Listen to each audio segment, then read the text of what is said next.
Leis de Amor. Livro psicografado por Francisco Cândido Xavier e Valdo Vieira, ditado pelo Espírito de Emmanuel. Terceira questionamento. Item 1. Escolha social e profissional. Podemos avaliar as nossas existências passadas somente através de lutas e provações? Resposta. Não nos fala o pretérito exclusivamente através das provas que nos aguilhoam a vida. Concluímos que sim, há muitas razões para essa ou aquela situação, inclusive escolhas aleatórias que fazemos, pressões sociais e muito mais. Nem tudo que nos ocorre é consequência do passado. Muitas vezes é nosso presente que nos leva a situações difíceis. Item 2. A profissão nos concede oportunidade de reajuste? Resposta. Observamos as oportunidades de reajuste e aperfeiçoamento que o mundo nos concede na esfera da profissão. A criatura renasce, gravitando para o campo de serviço em que lhe afinam disposições e tendências. Concluímos que tudo que vivenciamos são oportunidades. Podem ser oportunidades de ajustes do passado e também de aprimoramento para o futuro. Nada é perdido quando se trata de aprender algo. Item 3. A que critério obedece a colocação da inteligência no campo profissional? Resposta. Cada inteligência é situada num lugar em que possa produzir mais e melhor.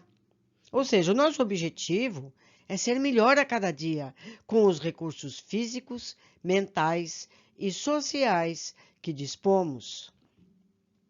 Item 4. É a fatalidade que faz a pessoa escolher determinada profissão? Resposta. Certamente que a situação da personalidade em determinada carreira não obedece à fatalidade. Livre-arbítrio no mundo interior comanda sentimentos e ideias, palavras e atos do espírito constantemente. Então, meus amigos, sempre temos opções de escolha, seja na profissão, locais de moradia e tudo mais. É verdade que as condições podem influenciar nesta ou naquela direção, mas sempre é nossa escolha seguir por um caminho. Pergunta: quando podemos renovar o destino? Resposta: todo dia é tempo de renovar o destino. Então, meus amigos, sempre será nosso livre-arbítrio. Apesar de todos termos muitos fatores que nos levam a esta ou aquela atitude, mas a responsabilidade de escolher é sempre e será nossa. Exemplo: quantos casos conhecemos de pessoas deficientes superando em rendimento pessoas sem deficiência? É a escolha, a determinação que nos levam aos nossos destinos. Item 6. Podemos, sem dificuldade, renovar o destino hoje mesmo? Sim, na esfera dos deveres comuns, o espírito granjeia através da abnegação e serviço espontâneo valiosos recursos de ação, de modo a refundir facilmente os próprios caminhos. Então, meus amigos, com ou sem dificuldades, sempre poderemos mudar uma condição que não nos agrade. Você poderá dizer que não pode mudar a condição em que vive, mas certamente poderá mudar a forma como vive a situação que lhe desagrada. Isso já muda tudo, não é? 7º item. A lei divina apresenta meios especiais de proporcionar-nos corrigenda e libertação? Resposta. Somos defrontados nas atividades profissionais de hoje como antigos servidores da lei, chamados a funcionar no trabalho ou nas obras em que eles próprios faliram ontem, com dilatadas possibilidades de obtenção do próprio resgate, quase sempre aqueles mesmos junto aos quais se verificaram nossos próprios delitos ou deserções em experiências passadas. Em nosso benefício, a lei nos faculta empreendimentos e obrigações junto deles, a fim de que possamos antibacias, inibições, respirando-lhes o clima, rendendo-lhes a presença. Então, meus amigos, como já foi dito antes, temos que nos reconciliar com as pessoas, as situações equivocadas do passado. Um exemplo: no passado, a escravidão era socialmente aceita, mas havia proprietários de escravos que os tratavam com dignidade e respeito, outros com violência e penúria. Naturalmente, essas pessoas se reencontraram em vidas depois.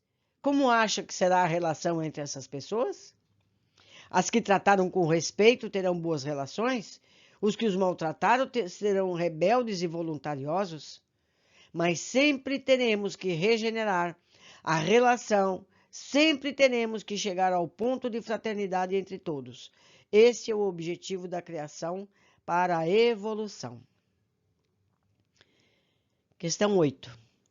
O que fazem frequentemente hoje os pensadores de ontem, que ontem intoxicaram a mente popular?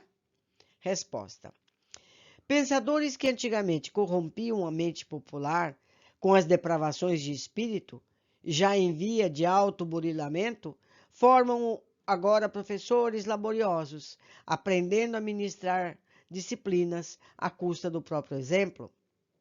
Então, meus amigos, é sempre a mesma consequência. Oportunidades de fazer o bem, o mal que fizemos no passado.